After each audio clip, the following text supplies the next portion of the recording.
Ha llegado el momento de escuchar la palabra de Dios. Un potente mensaje extraído de las Sagradas Escrituras. En la voz del pastor Carlos Hoyos.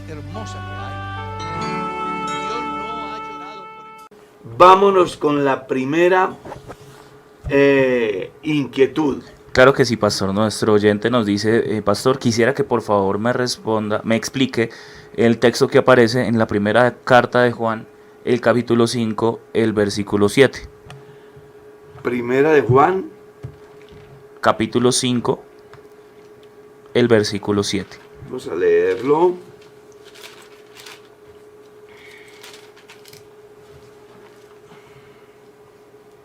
Porque tres son los que dan testimonio en el cielo: el Padre, el Verbo y el Espíritu Santo. Y estos tres son uno. Y tres son los que dan testimonio en la tierra: el Espíritu, el agua y la sangre. Y estos tres concuerdan. Bueno, es un texto que genera inquietud en algunas personas porque no conocen el contexto histórico.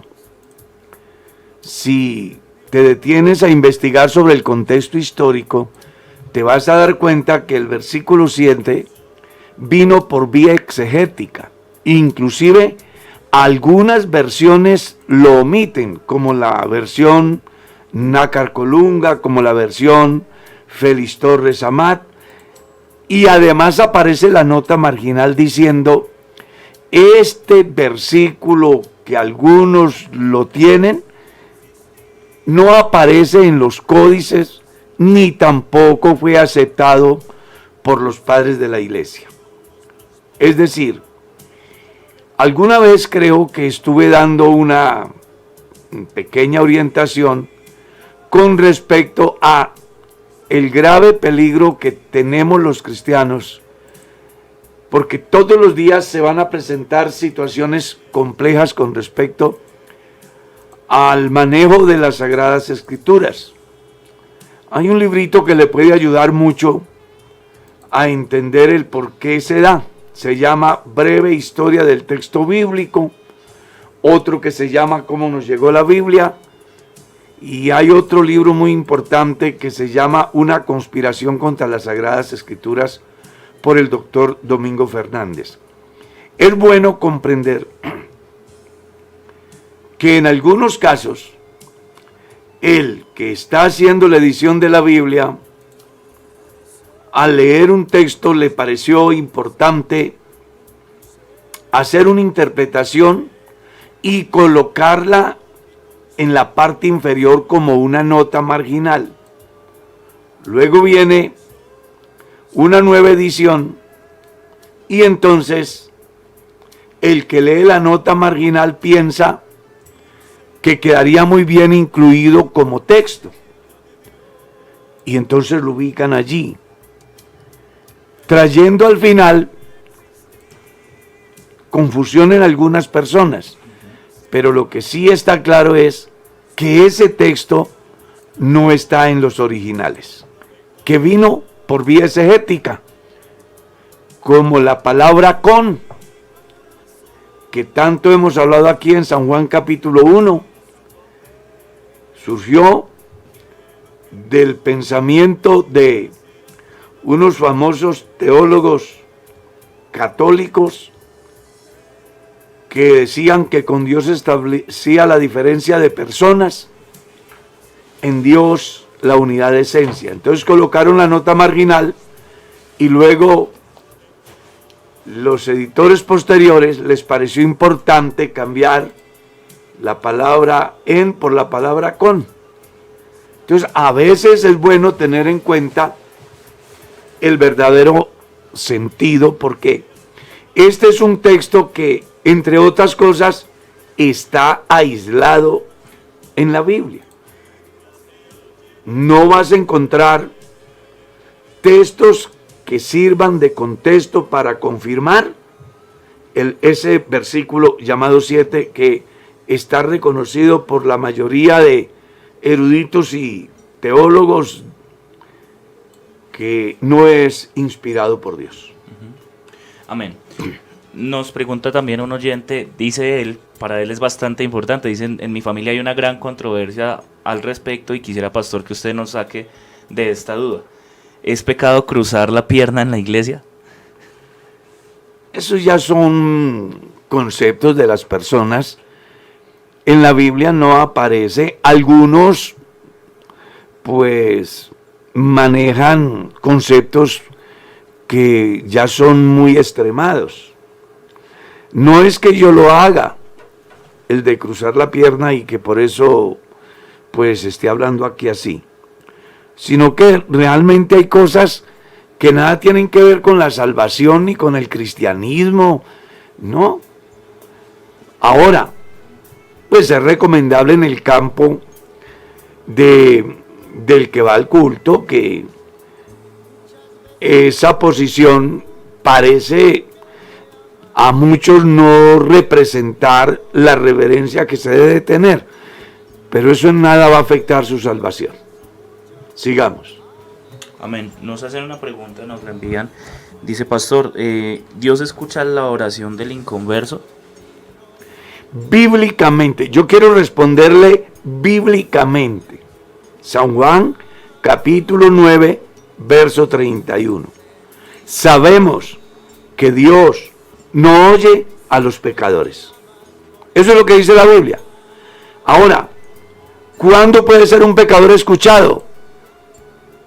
Si hace la voluntad de Dios, es decir, se arrepiente, se convierte, entonces Dios escuchará la oración del pecador. Porque todos nosotros fuimos pecadores y solo fuimos escuchados por Dios el día que decidimos caminar con Él y le recibimos como nuestro Salvador. El ciego que menciona San Juan capítulo 9, él le dice a quienes lo están cuestionando: sabemos que Dios no oye a los pecadores, eso lo sabemos, dice él. Pero, hay un pero, si entre esos pecadores hay uno que teme a Dios y hace su voluntad, a ese oye. Amén.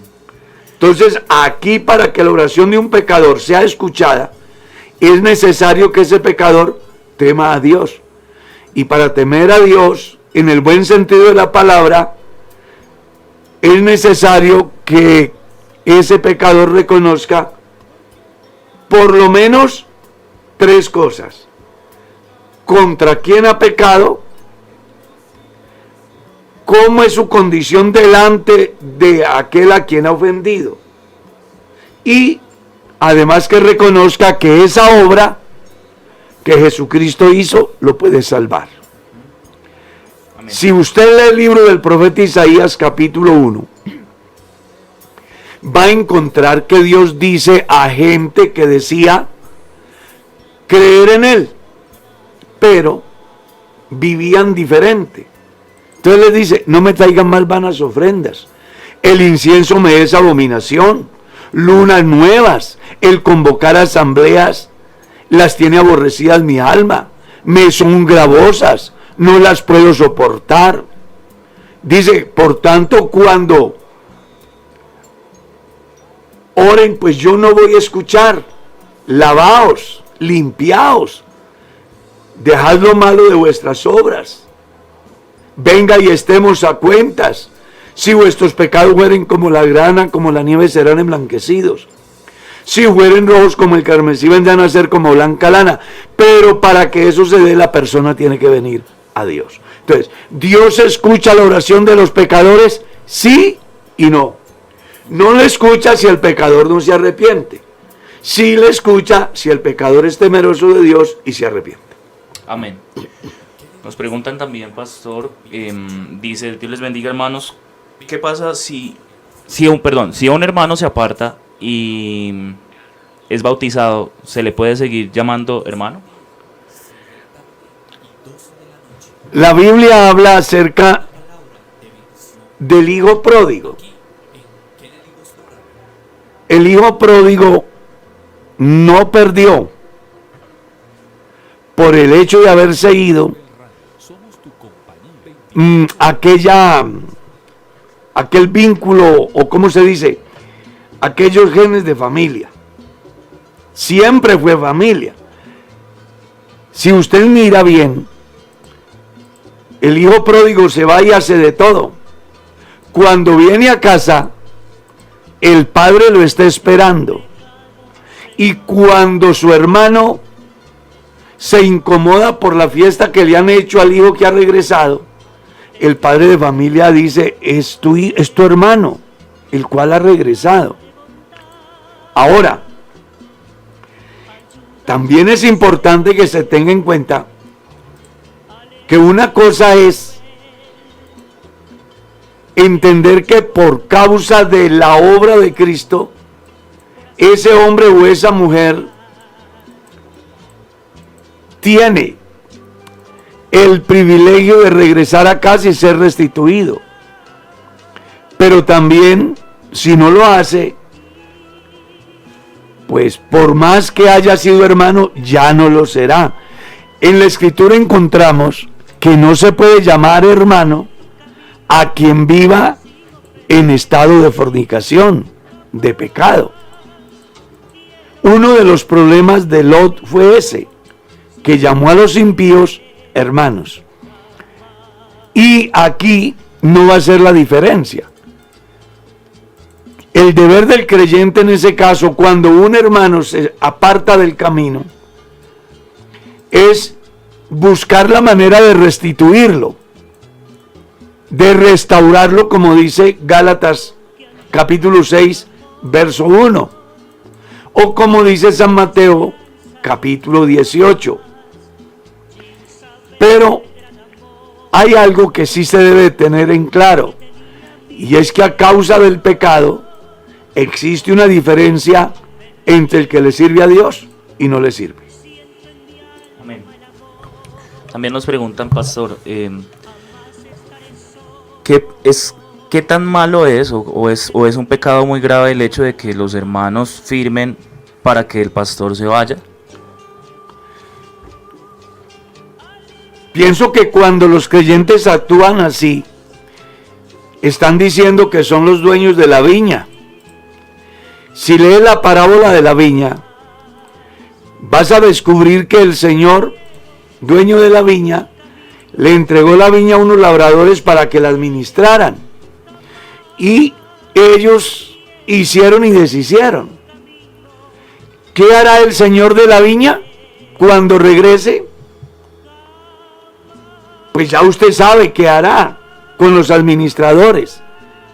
El deber de la iglesia es orar. Eso de reunir firmas contra el pastor no le queda bien a ningún creyente, porque ese pastor no está puesto por hombres, ese pastor está puesto por Dios. Y es interesante que usted comprenda que si Dios lo puso ahí, Dios lo va a sacar de ahí. No, que es que el pastor está en pecado. Bueno, David no pensó matar a Saúl por el hecho de que Saúl hubiese sido desechado por Dios. Él respetó la investidura de rey. Y Dios que lo puso, Dios lo quitó. Muchas veces se ven en las iglesias que no están de acuerdo con el pastor por cosas que nada tienen que ver con pecado. No les gusta porque su temperamento es fuerte, no les gusta porque su administración no es eficiente, no les gusta porque su vocación parece no estar muy comprometida con el proyecto de Dios, y entonces hay esas reacciones en los creyentes y buscan hacer que saquen al pastor como sea de ahí. Pero se les olvida que fue Dios el que lo puso. El deber de la iglesia es orar. Cuando los creyentes hacen o tienen ese comportamiento, el único que gana es el diablo. ¿Por qué? Porque se van a presentar divisiones dentro de la iglesia, pues hay unos que valoran su pastor y los que están buscando que se vaya, se supone que no lo valoran. Entonces se van a generar fisuras en la comunión de los hermanos. Además, también refleja una actitud no acorde a la comunión establecida por Dios entre el pastor y esos creyentes. Creo que lo mejor que debe hacer ese grupo de hermanos o ese creyente que lidera ese proyecto es más bien orar a Dios para que Dios en su infinita gracia haga lo que él sabía hacer. Y antes de recoger firmas, pues hay un conducto regular que, si es un obrero, pues llame al pastor superior. Si ya es un pastor con licencia general o de ordenación, pues está el conducto regular, que son sus directivos distritales. Acérquense a ellos, hablen con ellos, no acusando al pastor, sino más bien buscando la manera de ayudar al pastor, porque hay cosas que el pastor puede estar haciendo que a vista de los creyentes no está bien, pero que en la conciencia del pastor le parece que está bien. Yo no estoy seguro que todo pastor en su congregación siempre quiere hacer lo mejor para Dios y para su iglesia. Que hay interpretaciones, que hay puntos de vista diferentes, sí, pero que no nos pueden llevar a formar un sindicato para hacer salir al pastor, porque eso, el pastor se va, pero las consecuencias sí las va a pagar ese creyente, tarde que temprano. Entonces es mejor que maneje una muy buena comunicación y buena comunión con Dios, se abstenga de generar esas revueltas dentro de la iglesia y más bien hablen con Dios. Dios tiene el control. Dios sabe por qué tiene ese pastor ahí. Yo no me imagino a los creyentes en los días de Jesús haciendo un documento para que saquen a Judas o para que saquen a Pedro, porque si nos ponemos a mirar, ellos dejaban mucho que desear en su conducta, en su testimonio, pero no aparece en la Biblia eso, porque se supone que si Dios los puso, Dios hará que llegue el momento en el cual salgan. Amén. Nos preguntan por Radio Pug, un oyente dice: ¿está bien que yo en la iglesia al cantar cante cualquier cosa y que invoque ángeles para que canten con nosotros? ¿Por fe sucederá así o está mal? Pues la Biblia lo que dice es que todo debe hacerse en el nombre del Señor Jesús, sea de palabra o sea de hecho. Nunca aparece en la Biblia que los cristianos tengan que invocar a ángeles. Eso es un concepto que viene haciendo carrera en la sociedad. De hecho, ya hay defensores de los ángeles, hay personas que hasta tienen espacios en los medios de comunicación para darle un lugar de privilegio a los ángeles, y se les olvida que los ángeles son criaturas.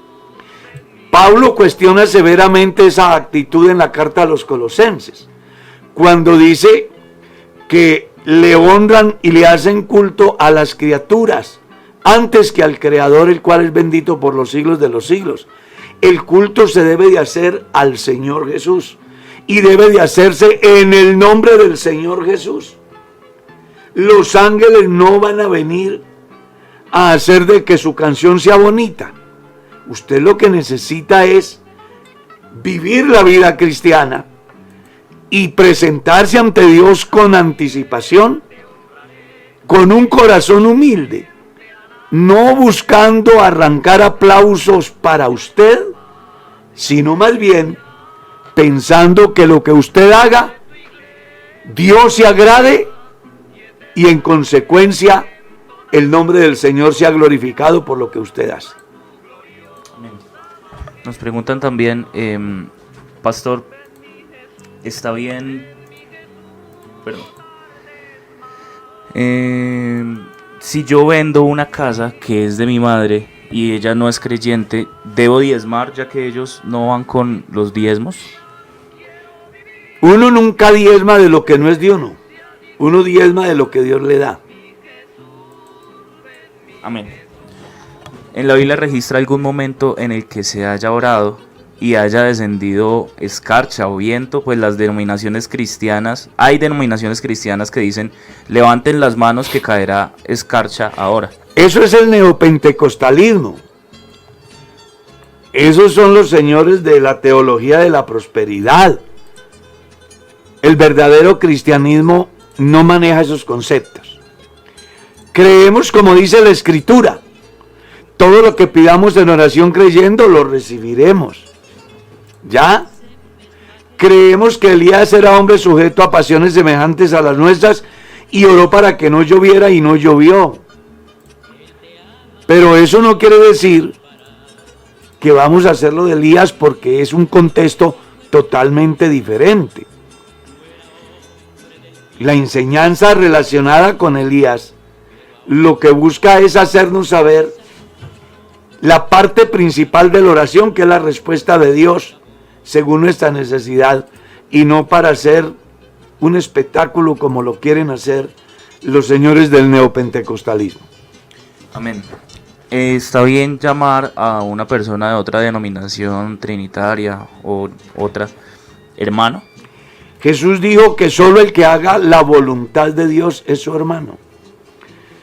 Sería muy importante preguntarnos si de verdad una persona que no cree en el Dios que yo creo, y puede ser que eso le caiga a alguien y le duela, pero es que Jesús fue claro. Él dijo: vea, ustedes son de aquí, yo no soy de aquí. Ustedes son de abajo, yo soy de arriba. Y si ustedes no creen que yo soy, en vuestros pecados moriréis. Jesús les estaba diciendo, palabras más, palabras menos. Si no creen que yo soy Dios, por más que diga que creen, se van a morir en sus pecados. Por eso nadie puede ser salvo si no cree que Jesucristo es el verdadero Dios y la vida eterna. No, que son piadosos, no, que dan buen testimonio. Jesús dijo: no todo el que me diga Señor, Señor, sino el que haga la voluntad. Y para hacer la voluntad de Dios hay que conocer a Dios. Y para conocer a Dios hay que entender cuál es el propósito de Dios en la persona de Jesús a favor de los hombres. Entonces, una persona que no cree en el Dios que nosotros creemos no es nuestro hermano. A Jesús se le acercaron y le dijeron: Señor, tu madre y tus hermanos te buscan y quieren verte. ¿Y qué fue lo que Jesús dijo? ¿Quién es mi padre? ¿Quién es mi madre? ¿Quiénes son mis hermanos? El que haga la voluntad. Entonces es muy importante preguntarse si quienes no creen en el Dios que yo creo están haciendo la voluntad de Dios. Amén. Sigamos. Pastor, nos preguntan también, ¿la salvación se puede perder? ¿Hay un texto bíblico que lo respalde? Claro, si usted lee la carta de Apocalipsis al mensaje a las iglesias, el Señor le dice a una de ellas: retén lo que tienes para que ninguno tome tu corona. Y si lees la carta a los hebreos, encuentras: mirad que no haya entre vosotros alguno que deje de alcanzar la gracia del Señor, brotando en él alguna raíz de amargura por la cual muchos sean contaminados. La salvación es una empresa.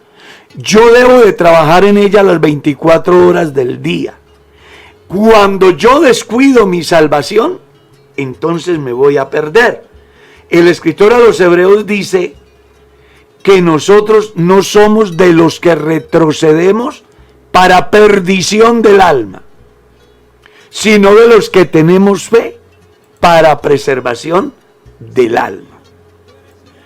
Pedro, escribiendo en su carta, dice que a aquellos que se vuelven del camino les ha acontecido lo del proverbio: el perro vuelve a su vómito y la puerca lavada a revolcarse en el lodo o en el fango. Una persona, habiendo sido salva, sí puede perder la salvación. Porque yo soy cristiano y hijo de Dios hasta donde yo quiera. Y puedo dejar de hacer lo malo el día que yo quiera. El libro de Ezequiel, capítulo 18, le enseña: si el justo se apartare de la justicia e hiciere según la impiedad, dice, por el pecado que practique, por ese morirá. También nos preguntan, pastor, ¿una persona que no ha sido lleno del Espíritu Santo puede servir en el altar? Es una pregunta que es muy común. Habría necesidad de preguntarse: ¿qué entiende usted por ser lleno del Espíritu Santo? Yo entiendo, o pienso, se me ocurre pensar que existe en la mente de la mayoría de los cristianos la palabra lenguas. Y aclaro, las lenguas son una de las muchas partes o de los muchos elementos que Dios le da al hombre en el paquete de la salvación. ¿Ya? Entonces, la iglesia ha tenido por costumbre que si una persona no habla en lenguas, entonces no puede subir a lo que llamamos altar. ¿Sí? A lo que llamamos altar. Porque pensamos que es más sagrado el altar, entre comillas, que el salón. Y eso es un concepto que, entre otras cosas, no se ajusta a la verdad de la gracia, porque ese concepto de santo y santísimo solo se manejaba en el tabernáculo y en el templo. Jesús lo cuestionó severamente en San Juan capítulo 4, cuando le dice a la samaritana: ustedes adoran lo que no saben, nosotros adoramos lo que sabemos. Y la hora viene, y ahora es, cuando los verdaderos adoradores adorarán al Padre en espíritu y en verdad. Y les dice: y no es aquí, en este monte, ni es en Jerusalén.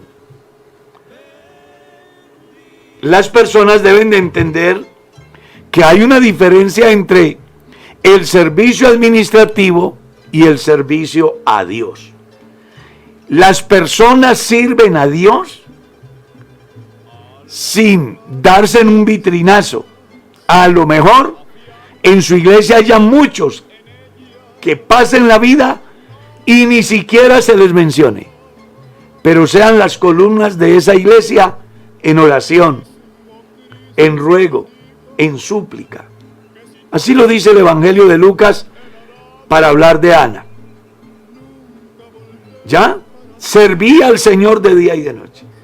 Pero la iglesia tiene por costumbre que las personas que van a desempeñar algo administrativo sí deben de haber hablado en lenguas como prueba de que han sido llenos del Espíritu Santo. Amén.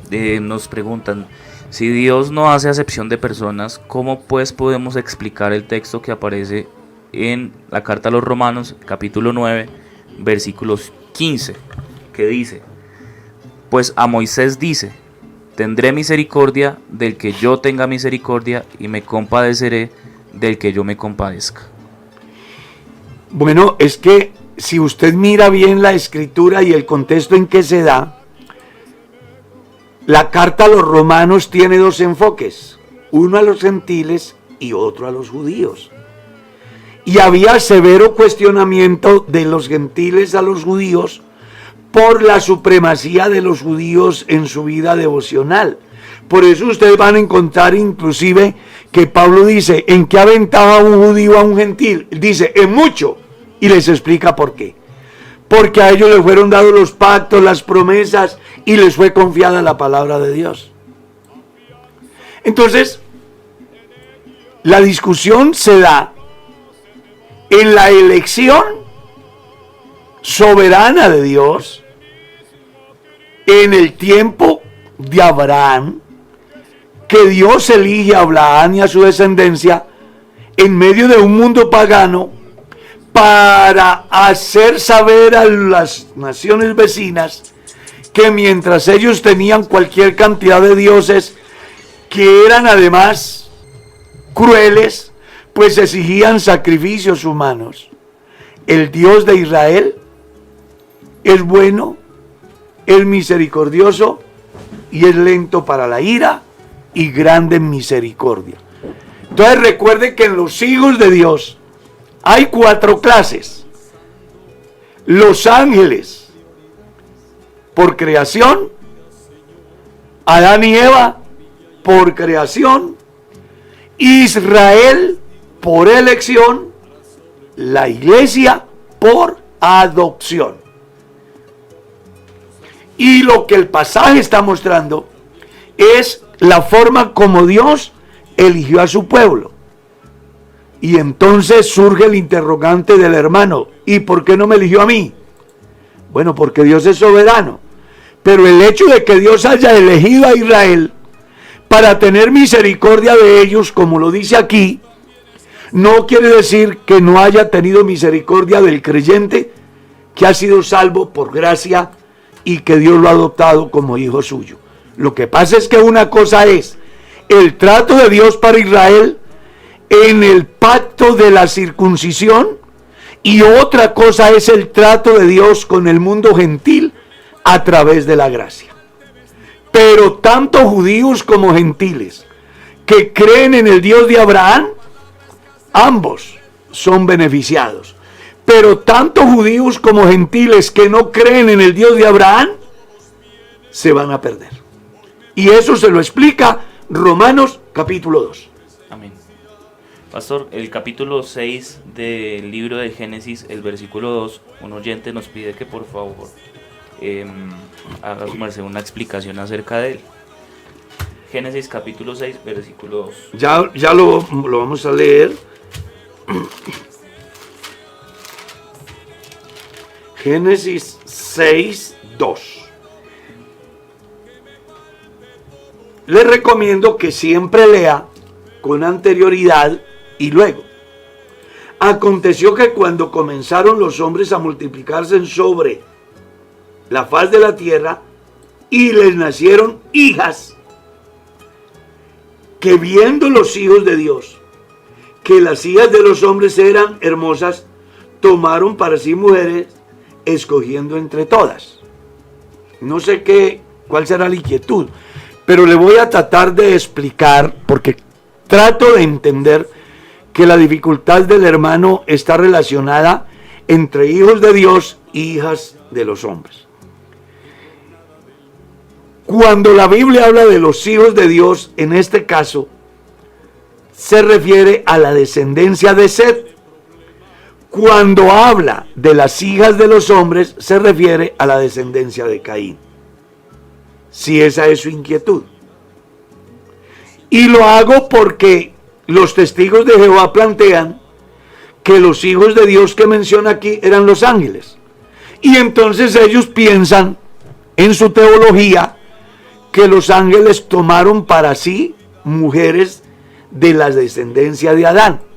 Y eso va en contravía a lo que Jesús enseñó con respecto a la resurrección, cuando se le acercaron para decirle que hubo un hombre que se casó y sucedió que se murió sin dejar hijos.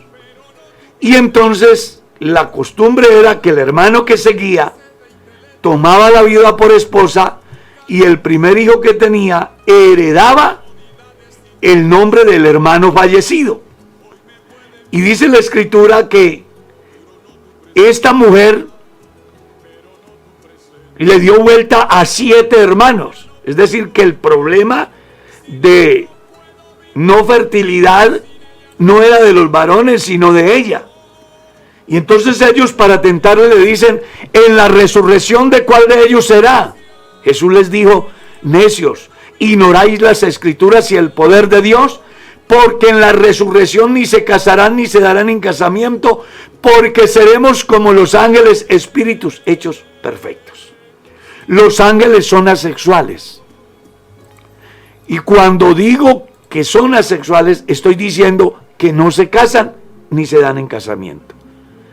Jesús así lo corroboró, dejando por el piso la tesis de que los ángeles que menciona aquí, supuestamente la teología de los testigos de Jehová y de otras corrientes, no tiene sentido.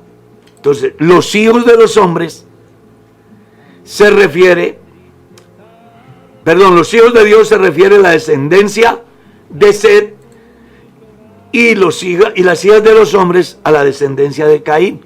Es decir, que entre los hijos de Set y los hijos de Caín formaron familias. Eso es lo que está diciendo, un yugo desigual. Amén. Nos pregunta también, pastor, si comer de una cena que hay en una fiesta de bautizo de niños o confirmación o primera comunión es pecado. Pues no sé qué hará un cristiano allá, cuando ya Dios ha dicho: salid de en medio de ellos, pueblo mío, y no toquéis lo inmundo, y yo os recibiré, y seré a vosotros por padre, y vosotros me seréis por hijos, dice el Señor. Y luego Pablo enseña: amados, teniendo tales promesas, ¿cuáles? Las de ser hijos de Dios. Limpiémonos de toda contaminación de carne y de espíritu, perfeccionando la santidad en el temor de Dios. Ningún cristiano tiene que estar en una reunión donde se hacen ritos paganos que no se ajustan a las verdades bíblicas. Amén. Pastor, nos pregunta si una hermana tiene empatía con un hermano el cual tiene novia, ¿está en pecado la hermana? No está en pecado, sino desubicada o desubicado. Debe de respetar. En el pensamiento hebreo, léalo. Capítulo 1 del Evangelio según San Mateo. Si usted mira bien, las personas que asumían compromiso de noviazgo ya no podían ser tocadas o pretendidas por nadie, como el que estaba en esa condición no podía pretender a otra persona. Entonces usted sí debe respetar a su hermana. Si sabe que su hermana tiene una relación con su amigo, pues tenga la relación con él como amigo, mas no con intenciones de intervenir en esa relación, porque de alguna manera refleja deslealtad y falta de respeto. Y yo sí creo que una persona desleal no merece nada. Amén. Dice nuestro oyente: cuando el Señor Jesús pagó por nuestros pecados, lo hizo por nuestros pecados presentes, pasados y futuros, aún sabiendo que íbamos a fallar siendo cristianos. Léalo en Primera de Juan capítulo 2. Hijitos, estas cosas os escribo para que no pequéis. Y si alguno hubiere pecado, abogado tenemos para con el Padre, a Jesucristo el justo. Él es la propiciación por nuestros pecados. Y no solamente por los nuestros, sino por los de todo el mundo. Quiero explicarle el pasaje. Si usted mira bien, el escritor es el apóstol Juan y lo está dirigiendo a la amada, que entendemos hoy que se trata de la iglesia de Dios. ¿Y eso qué quiere decir? Bueno, que los creyentes pecan. Y si los creyentes pecan, no deben de dejarse morir, porque la obra de Cristo no solo le perdonó los pecados pasados, les perdona los pecados que cometan hoy. Alguien dirá: ¿entonces se puede seguir pecando porque Dios perdona? Pues haga un alto, porque también Hebreos capítulo 10, verso 26 dice: Porque si pecaremos voluntariamente después de haber recibido el conocimiento de la verdad, ya no quedan más sacrificios por nuestros pecados, sino una horrenda expectación de juicio que ha de consumir a los que así se comportan. Entonces, por naturaleza somos pecadores. El bautismo que ahora corresponde nos salva. Pero mire lo que sigue diciendo: no quitando las inmundicias de la carne, sino como la aspiración de una buena conciencia. Yo creo al Evangelio, yo me bautizo y mis pecados hasta ese día fueron perdonados. Dios no se volverá a acordar de ellos. Pero puede darse que a partir de mi conversión, como estoy seguro a ustedes les ha sucedido, le han fallado a Dios. Entonces, ¿qué es lo que hace Dios? Deja un salvavidas para que el creyente que conoce a Dios no se pierda porque haya pecado. Entonces le deja un abogado y le aclara que la obra de Cristo es suficiente, no solo para los pecados pasados, sino presentes, y no solo para los nuestros, sino para los de todo el mundo. Amén. Dice nuestro oyente pastor, ¿por qué se habla de Jesucristo como la piedra del ángulo? ¿A qué hace referencia esto? Porque en la antigüedad los edificios, a diferencia de hoy, no se manejaban con estructuras como las que se manejan hoy. Entonces, siempre había una piedra principal que representaba la estabilidad del edificio y que siempre iba en la esquina. Por eso es que habla que Jesús es la piedra del ángulo, de la esquina. Los que saben de construcción pueden decir hoy que donde se hace una esquina existe la fortaleza de una columna. No sucede así con una pared que no tiene esquina. Es suelta y es fácil de derrumbarse. Jesús es la piedra angular, es la base sobre la cual está fundada la iglesia. Pablo en el capítulo 2, el versículo 20 de la carta a los Efesios dice: edificado sobre el fundamento de apóstoles y profetas, siendo la principal piedra del ángulo Jesucristo mismo. Está hablando de la cimentación de la iglesia, que debe de estar sencillamente orientada o cimentada en el pensamiento apostólico, entendiendo que ellos tuvieron como punto de partida Jesucristo. Porque la Biblia, como el cristianismo, debemos de saber, entender y además ser 100% cristocéntricos. Amén. Nos pregunta también un oyente, pastor, ¿es pecado, ¿se puede recibir el Espíritu Santo aun cuando no ha sido bautizado? Sí. Léalo en el libro de los Hechos capítulo 10, verso 44 en adelante. Mientras Pedro disertaba la palabra, el Espíritu Santo cayó sobre todos los que estaban reunidos, y los judíos que habían venido con Pedro se quedaron atónitos de que también sobre los gentiles se derramara el don del Espíritu Santo, porque les oía que hablaban en lenguas. Entonces dijo Pedro: ¿puede acaso alguno impedir el agua para que sean bautizados estos que han recibido el Espíritu Santo también como nosotros? Y mandó bautizarlos en el nombre del Señor Jesús. Hablando de eso, es importante que se entienda varias cosas. La primera, que Dios es soberano y Él puede hacer que una persona hable en lenguas antes del bautismo, durante el bautismo o después del bautismo. Ustedes lo van a encontrar en la Biblia registrado. Hechos 2 le muestra que los creyentes que habían sido bautizados fueron llenos del Espíritu Santo.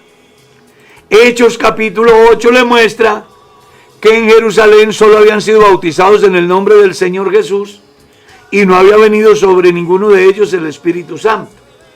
Hechos capítulo 10 muestra que escuchando la palabra, el Espíritu Santo se hizo presente y hablaban en lenguas y luego fueron bautizados. Sigamos. Amén. Nos preguntan, pastor, ¿es necesario arrodillarse para orar? Yo le haría otra pregunta. ¿Estaría Jonás arrodillado en el vientre del gran pez? ¿Cómo estaba Ezequías el día que el profeta Isaías ingresó a su recámara para decirle: Jehová dice que ordene su casa porque va a morir? El hombre estaba acostado, volvió su rostro a la pared y oró. ¿Cómo estaban los discípulos el día de Pentecostés? Estaban sentados. ¿Cómo estaba Pablo y Silas según Hechos 16? En el cepo, en lo más profundo.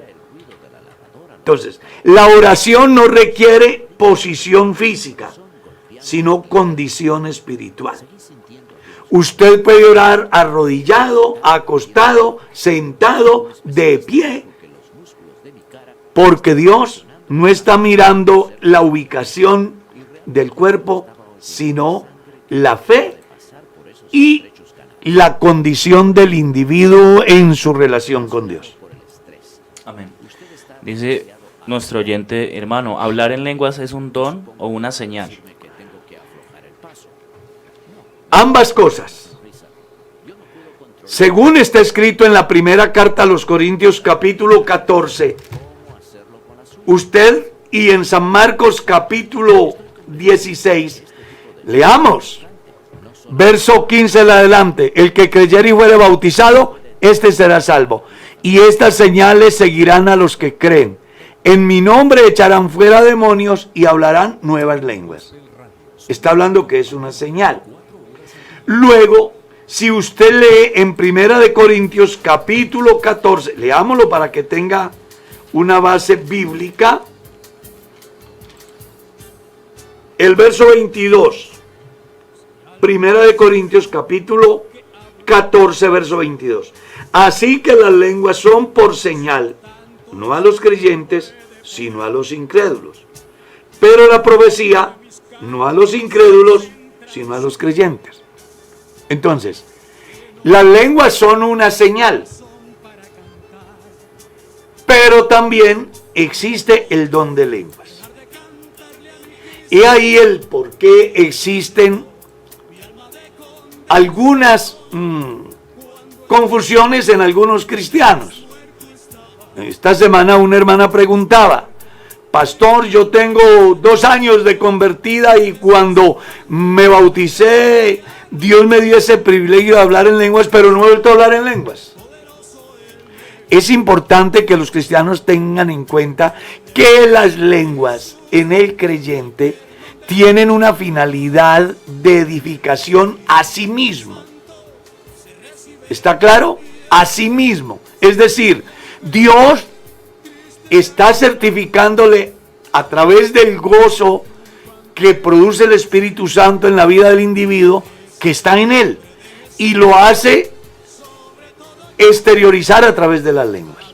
Pero en la regulación de los dones, según Primera de Corintios capítulo 14, el escritor dice que es mejor que el creyente profetice, porque los que están en la reunión, que hablan su mismo idioma, se van a quedar sin edificación si les hablan en otro idioma. Me explico. Estamos en Colombia. Aquí hablamos a medias el español. En un culto, yo o un cristiano o el pastor X viene a hablarnos en neerlandés, en griego, en hebreo clásico. Pues, por muy bonito que sea su sermón, el pueblo quedará sin edificación. Pero si hablan el idioma que nosotros hablamos, vamos a ser bendecidos. Entonces, cuando hablamos de las lenguas por el Espíritu Santo, edifican al creyente, dice la Biblia, pero los demás quedan sin frutos. Ahora, cuando es don de lenguas, ya eso es otra cosa. Es una persona a quien Dios le confiere esa gracia y siempre hablará en lenguas, como decía Pablo, doy gracias a Dios que hablo en lenguas más que todos vosotros. Pero, en el buen sentido de la palabra, las lenguas tienen una finalidad y es la de persuadir a las personas que hablan esas lenguas de manera natural, ser concientizados acerca de la gracia de Dios, como sucedió el día de Pentecostés, que habían gente de todas las naciones bajo el cielo y el Espíritu Santo se manifestó y los que estaban reunidos hablaban en lenguas y decían los que estaban allí, mirad, ¿no son galileos todos estos que hablan? ¿Cómo pues les podemos escuchar en la lengua que hemos nacido las maravillas de Dios? Dios, a través de las lenguas, ese día evangelizaba a cada hombre o a cada delegación de cada país que había venido. Por eso es que Pablo lo va a ratificar en el verso 22 cuando les dice, las lenguas son por señal a los incrédulos. Es decir, es la forma a través de la cual Dios persuade acerca de su gracia a los incrédulos acerca de lo que es el Evangelio. Y ese es el motivo por el cual el apóstol dice, es mejor que profeticen, porque todos los que están congregados, que hablan un mismo idioma, pues la profecía va a bendecir a estos. Pero si hablan una lengua desconocida, el pueblo no se va a beneficiar. Pero si los que están congregados son griegos, son hebreos, son arameos, son neerlandeses, son alemanes, y el Espíritu Santo desciende y toma a un cristiano y comienza a hablar en alemán, y a otro lo usa por el mismo Espíritu y habla en griego, y a otro por el mismo Espíritu habla hebreo, pues los que están allí, cada uno en su lengua, van a ser bendecidos. Por eso es que dice que es señal a los incrédulos y no a los creyentes. El tiempo se nos fue. Sí, señor.